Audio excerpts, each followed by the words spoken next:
И начало. Представям ви началото на сглобяване на финландска къща от фирма Бордом ООД. Финландската къща е с греди с дебелина 20 см и височина 26 см.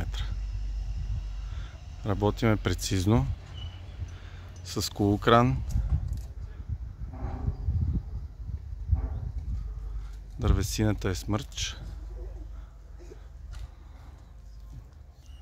Първо качество. Отдолу под първата греда имаме изолация, топлоизолация, хидроизолация и всяка греда се анкерира за основата. Противоземетръсни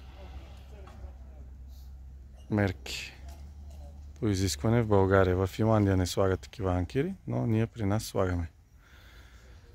От тук насетне започваме монтаж. Това са последните пакети, които се разпределят равномерно по целия имот. Ще ви държим в течение за по-нататъчните действия. Днеска е ден първи.